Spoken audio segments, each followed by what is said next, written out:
नमस्कार विद्यार्थी मित्रांनो, इयत्ता 8वीच्या सर्व विद्यार्थी मित्रांचं आपल्या युट्यूब चॅनलवर सहर्ष स्वागत आहे। तर मुलांनो, प्रकरण 15 व क्षेत्रफळ या प्रकरणातील सराव संच 15.5 आपल्याला या व्हिडिओमध्ये घ्यायचा आहे।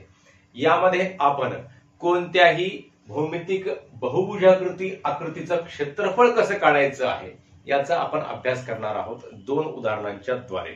त्यामधील पहिलं उदाहरण या ठिकाणी मी इथे काढलेलं आहे। खालील भूखंडांच्या आराखड्यावरून त्याची क्षेत्रफळे काढा। ही पहिली आकृती आहे आणि हे सोडवल्यानंतर आपण दुसरं उदाहरण लगेच सोडवूया। तर इथे बघा वेगवेगळ्या आकृत्या तयार झालेल्या आहेत। इथे एक त्रिकोण आहे, इथे एक समलंब चौकोन आहे, इथे एक त्रिकोण आहे, पुन्हा हा त्रिकोण आहे, त्रिकोण आहे।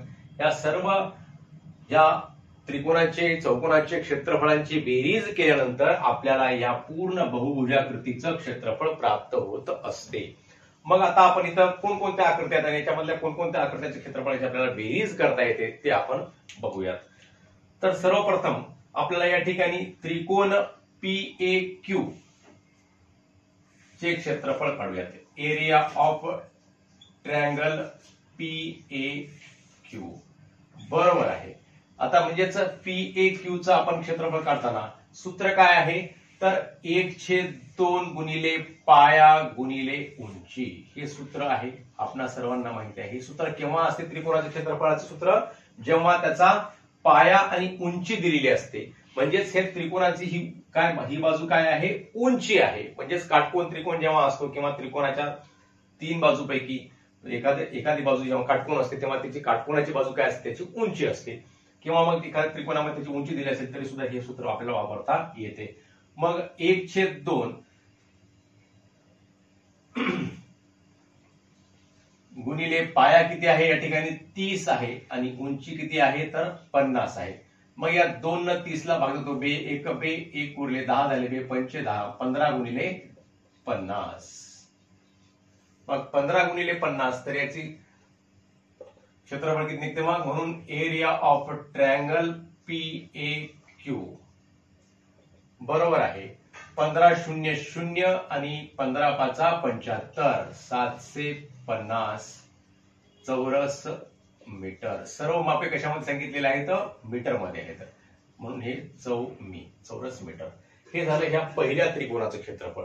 आता इकडच्या आपण दुसऱ्या त्रिकोणाचं क्षेत्रफळ सुद्धा असंच काढूया। एरिया ऑफ ट्रायंगल RCS बरोबर आहे, ते सूत्र 1/2 गुणिले पाया गुणिले उंची। या ठिकाणी सुद्धा उंची दिलेली आहे, पाया दिलेला आहे, हा पाया आहे, ही काय आहे, उंची आहे। मग 1/2 गुणिले 60 गुणिले 25 बरोबर आहे, 6 म्हणजे 30 गुणिले 25। म्हणून एरिया ऑफ ट्रायंगल RCS बरोबर आहे 30 गुणिले 25, 2500 आणि 25×3 75, हे सुद्धा किती झालं 750 चौरस मीटर। आता बघा मुलांनो, हे दोन त्रिकोणाचं आपण क्षेत्रफळ या ठिकाणी काढलेलं आहे। मग आता ह्या समलंब चौकोनाचं क्षेत्रफळ आपल्याला काढायचं आहे। मग समलंब चौकोनाच्या क्षेत्रफळाचं सूत्र सुद्धा आपण याच प्रकरणामध्ये शिकलेलं आहे। ते कसं काढायचं, area of rectangle QRCS CA बरोबर आहे 1/2 गुणिले समांतर बाजूंची बेरीज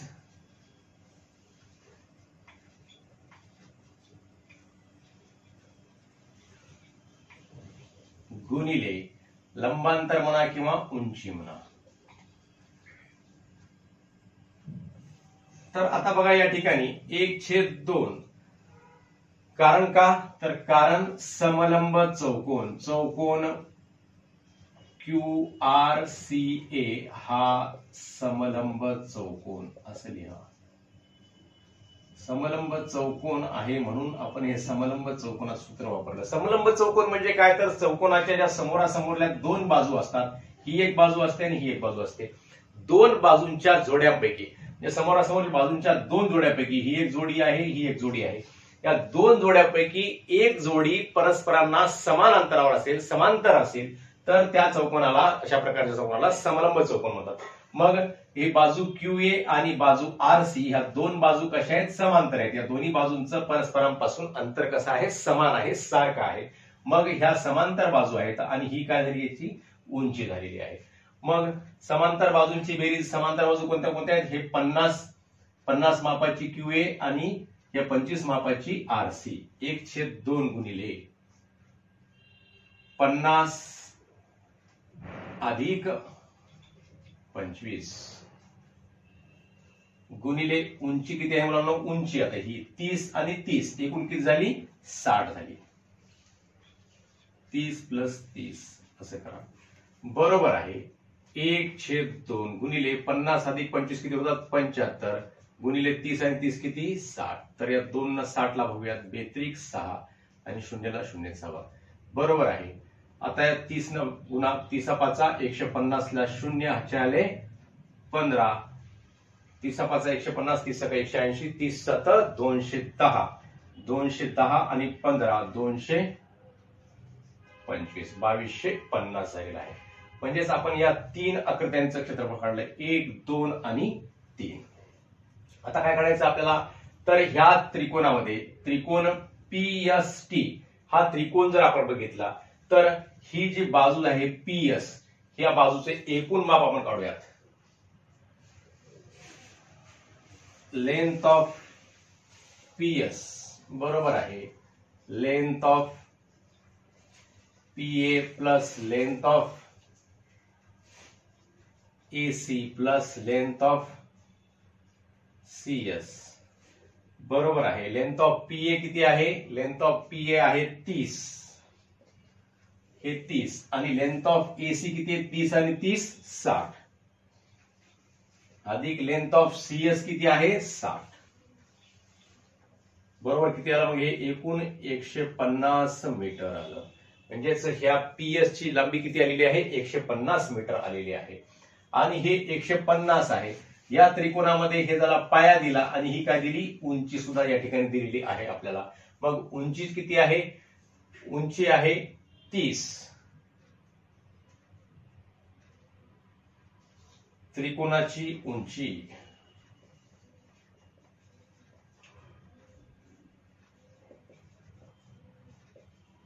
बरोबर आहे 30 मीटर. म्हणून त्रिकोण PST चे क्षेत्रफळ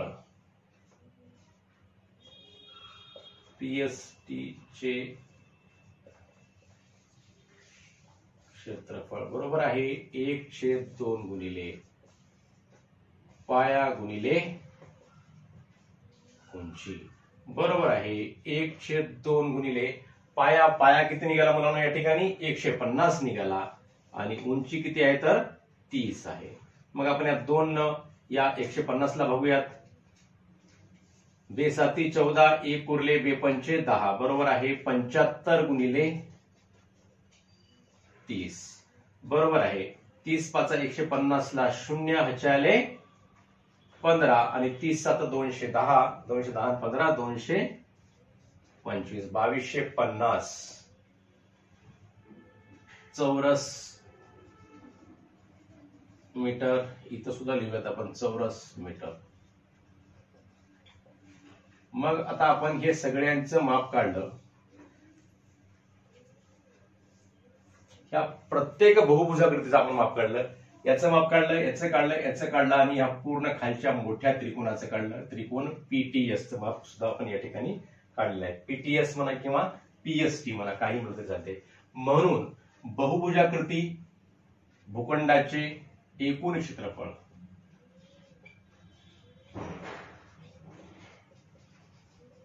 बहुभुजाकृती भूखंडाचे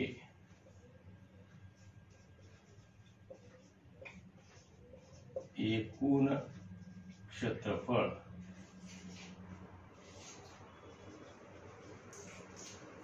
बरोबर आहे area of triangle PAQ. Area of triangle PAQ अधिक area of triangle PAQ area of triangle RCS RCS.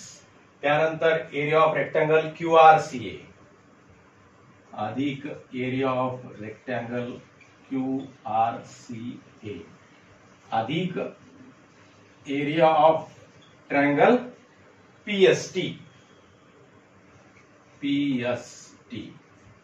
बरोबर आहे. मग आता ह्याचे किती आहे क्षेत्रफळ? PAQचं 750 अधिक RCSचं किती आहे? याचं सुद्धा 750 अधिक QRCAचं किती आहे? 2250 अधिक त्या PSTचं सुद्धा किती निघालं? 2250. बरोबर आहे. 0 0 0 0 0 होतात. 5 आणि 5 10, 15 आणि 5 20 ला 0 ह्याचे आले 2, 9 9 आणि 7 16, 16 आणि 2 18, 18 आणि 2 20 ला 0 ह्याचे आले 2, 2 2 4 आणि 2 6, 6000 चौरस मीटर. म्हणून बहुभुजाकृती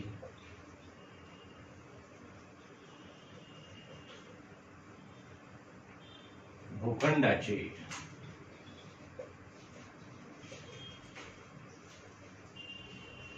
एकूण क्षेत्रफळ किती आहे मुलांनो? 6000 चौरस मीटर आहे. तर अशा प्रकारे हे आपण पहिला प्रश्न सोडवलेला आहे. अतिशय सोपा आहे. आपण काय केलं? वेगवेगळ्या ज्या ज्या आकृत्या आहेत या ठिकाणी त्या आकृत्यांचं त्या आकृत्यासाठी आवश्यक असणाऱ्या सूत्राच्या आधारे आपण त्याचं क्षेत्रफळ काढलं आणि या सर्व आकृत्यांच्या क्षेत्रफळांची बेरीज म्हणजेच या बहुभुजाकृतीचं एकूण क्षेत्रफळ असते. हे आपण या ठिकाणी दाखवलेलं आहे. लगेच आपण दुसरा प्रश्न. तर मुलांनो दुसरा प्रश्न आहे या ठिकाणी खालील भूखंडाच्या आराखड्यावरून त्याचे क्षेत्रफळ काढा. जो पहिला प्रश्न आपण दिला होता, परंतु त्यामधले पहिली आकृती आपण सोडवली आहे. दुसरी आकृती आहे.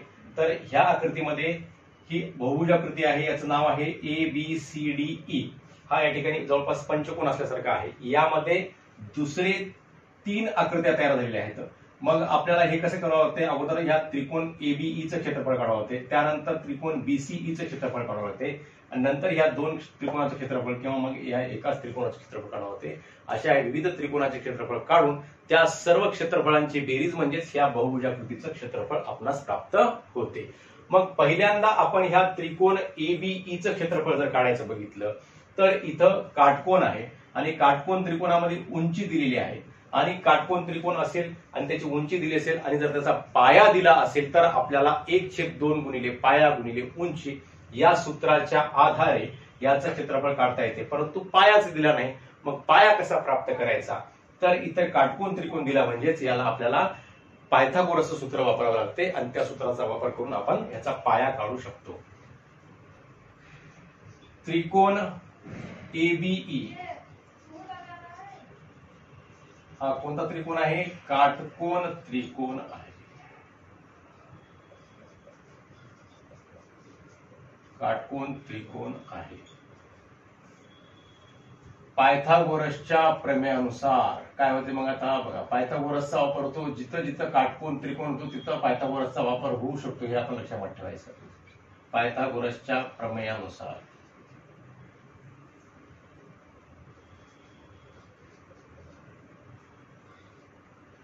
काय होते? हे काटकोनाच्या पुढची बाजू म्हणजे काय असते? ती कर्ण असते. मग हा झाला पाया आणि ही झाली उंची. लेंथ ऑफ BE चा वर्ग म्हणजेच कर्णाचा वर्ग. बरोबर आहे. पायाचा वर्ग म्हटलं सूत्र लिहूयात आपण अगोदर.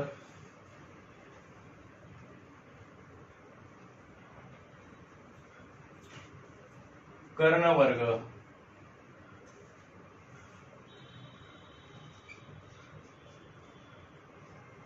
बरोबर आहे. पायाचा वर्ग अधिक उंची वर्ग. मग कर्ण काय आहे? लेंथ ऑफ BE चा वर्ग. बरोबर आहे. पाया काय आहे? लेंथ ऑफ AE चा वर्ग आणि उंची काय आहे? लेंथ ऑफ AB चा वर्ग. मग BE दिला आपल्याला 30 चा वर्ग म्हणून 30चा वर्ग बरोबर आहे एई किती आहे, एई आपल्याला काढायचा आहे, लेंथ ऑफ एई चा वर्ग, आणि एबी चा वर्ग किती आहे, 24चा वर्ग करायचा आहे. म्हणून लेंथ ऑफ एई चा वर्ग बरोबर आहे 30चा वर्ग किती होतो मुलांनो, 900 होतो, आणि 24चा वर्ग किती होतो तर 576 होतो. 900 मायनस 576 किती होते, म्हणून लेंथ ऑफ ए चा वर्ग बरोबर आहे 10 मधून 6 गेले 4 राहिले, इथं राहिले 9, 9 मधून 7 गेले 2, आणि इथं राहिले 8, 8 मधून 5 गेले 3, 324. म्हणून लेंथ ऑफ एई चा वर्ग 324 आहे, म्हणजेच एई काय राहील मग वर्गमुळामध्ये 324, म्हणजेच याचं उत्तर काय आहे, मग 324 ही संख्या कोणत्या संख्येचा वर्ग आहे तर 18चा वर्ग आहे. मग एईचं माप किती आलं आपलं आता 18 हे याचं माप आलेलं आहे. मग आता आपल्याला या त्रिकोण एबीईचं क्षेत्रफळ काढता येते. म्हणून एरिया ऑफ ट्रायंगल एबीई बरोबर आहे 1/2 गुणिले पाया गुणिले उंची. आता आपल्याला पाया प्राप्त झाला 1/2 गुणिले पाया किती आहे आता या ठिकाणी 18 आहे, आणि उंची किती आहे मुलांनो तर 24 आहे. बे 1 बे, आणि बे 9 18, आणि 24 9 किती येते 24 9 216 चौरस मीटर हे याचं उत्तर आलेलं आहे.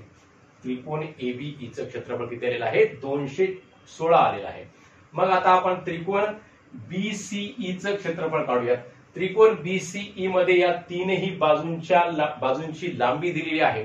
मग इथे काय करावं, त्या अगोदर या त्रिकोणाची अर्धपरिमिती काढावी लागते, आणि नंतर हिरोजच्या फॉर्म्युल्यानुसार आपल्याला या त्रिकोणाचं क्षेत्रफळ काढता येते. त्रिकोण बीईसी ची अर्धपरिमिती, बीईसी ची अर्धपरिमिती बरोबर आहे काय ते अर्धपरिमिती सूत्र ए अधिक बी अधिक सी छेद 2. ए आपण या तीन बाजूपैकी कोणताही ए कोणतेही बी कोणतेही सी घेऊ शकता. ए काय घेऊ आपण 30 घेऊ, बी काय घेऊ आपण 28 घेऊ, आणि सी काय घेऊ 26 घेऊ. या तिघांची बेरीज छेद 2. तिघांची बेरीज किती येते मग आता 8 आणि 6 14 ला 4 हातचे आले 1, 3 आणि 4 9 6 2 8 84 छेद 2, म्हणजेच 42 मीटर ही याची काय झाली अर्धपरिमिती झाली. म्हणून एरिया ऑफ ट्रायंगल बीईसी,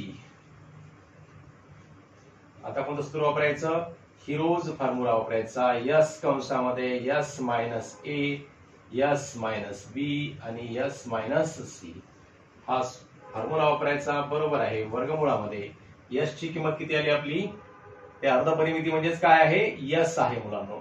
मग एस ची किंमत किती आली 42 कंसामध्ये 42 मायनस ए किती घेतला आपण 30 घेतला, बी किती घेतला 42 मायनस 28 घेतला, आणि सी किती घेतला तर 42 मायनस 26 घेतला. मग ह्या सर्वांची उत्तर काय येतात बरोबर आहे वर्गमुळामध्ये 42 गुणिले, आता हे ह्या सर्व कंस आहेत म्हणजे या सगळ्यांचा काय आहे गुणाकार आहे. 42 म्हणून 30 गेले किती 12, 42 म्हणून 28 गेले किती राहिले 14, आणि 42 म्हणून 26 गेले किती राहिले 16. तर या सर्वांचे अवयव असे पाडायचे की आपल्याला याच्यामधले कॉमन अवयव बाहेर काढता आले पाहिजे. बरोबर आहे. यालाच आपण असं लिहूयात 7 गुणिले 6 म्हणजेच 42, आणि 12 ला सुद्धा कसं लिहितात ते 6 गुणिले 2, आणि या 14 ला सुद्धा 7 गुणिले 2, आणि या 16 ला 4 गुणिले 4. हे असं का लिहिलं बरं आपण, कारण इथं 7 लिहिलं म्हणजेच इथं 7 आहे, इकडे सुद्धा 7 येते आपलं, आणि इथं 6 ला म्हणजे या 12ची फोड सुद्धा आपण 6 मध्ये केली, म्हणजे 2 जे कॉमन अवयव आहेत त्यापैकी एक आपल्याला बाहेर घेता येते, म्हणून हे आपण सगळं लिहिलेलं आहे. म्हणून एरिया ऑफ ट्रायंगल बीईसी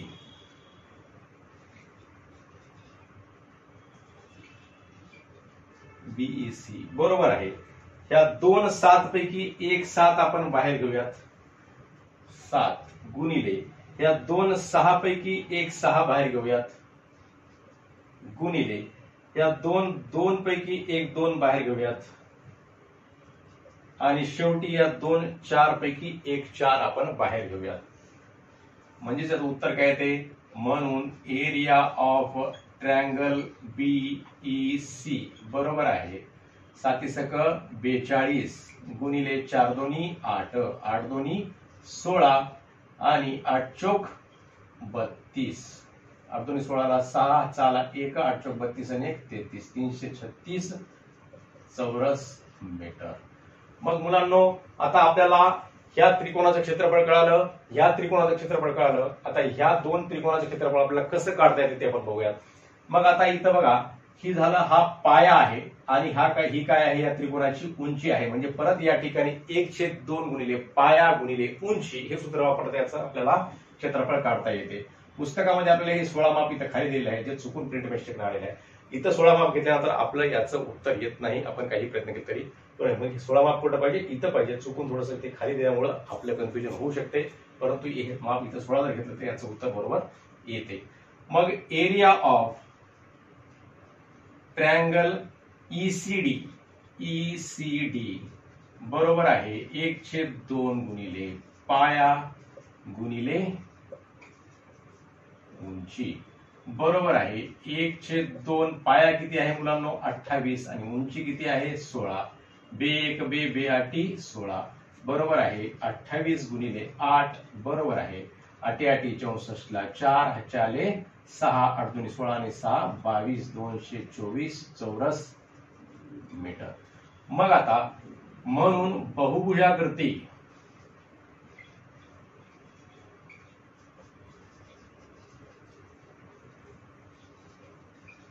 भूखंडाचे क्षेत्रफळ बहुभुजाकृती भूखंडाचे क्षेत्रफळ बरोबर आहे काय होते, एरिया ऑफ ट्रँगल. पहिल्यांदा कोणता त्रिकोण ABE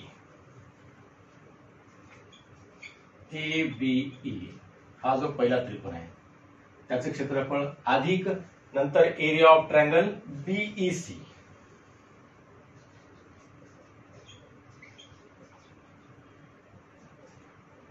plus area of triangle हे बीईसी चं काढलं. आता कोणता मग ईसीडी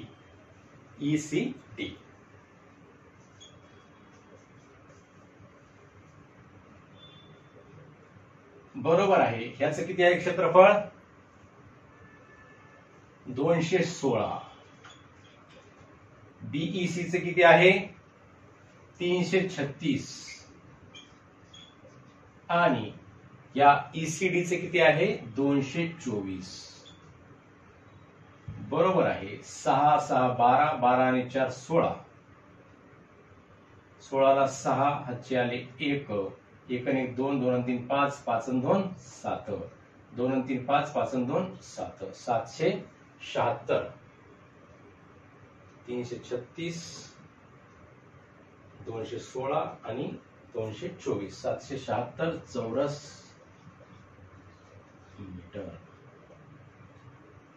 अशा प्रकारे हे आपण गणित सोडवलेलं आहे. अतिशय सोपी बाब आहे. फक्त आपण इथलं माप जे दिल्यानंतर आपण कन्फ्युजन म्हणून आपण काय करतो, याचं 1/2 गुणिले पाया गुणिले उंची करतो, परंतु हा पाया नाही.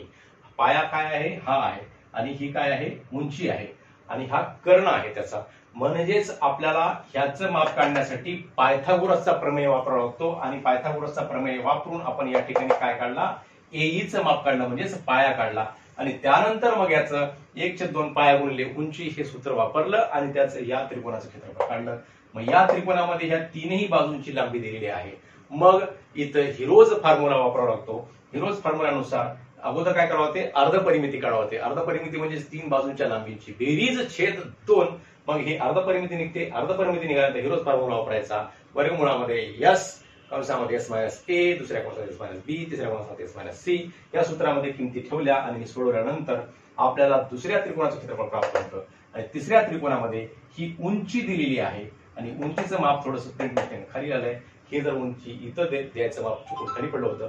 मग ह्याचं माप किती आहे, पाया आहे 28 आणि उंची किती आहे 16. 1/2 पाया गुणिले उंची याचं माप घेतल्यानंतर किती झालं ते 224 आणि या तीनही त्रिकोणाच्या क्षेत्रफळाची बेरीज म्हणजेच या भूभुजाकृती भूखंडाचं क्षेत्रफळ आहे हे आपण काढलेलं आहे. तर तुम्हा सर्वांना हा व्हिडिओ आवडल्यास नक्की आपल्या मित्रांना शेअर करा व लाईक व कमेंट सुद्धा अवश्य करा. धन्यवाद.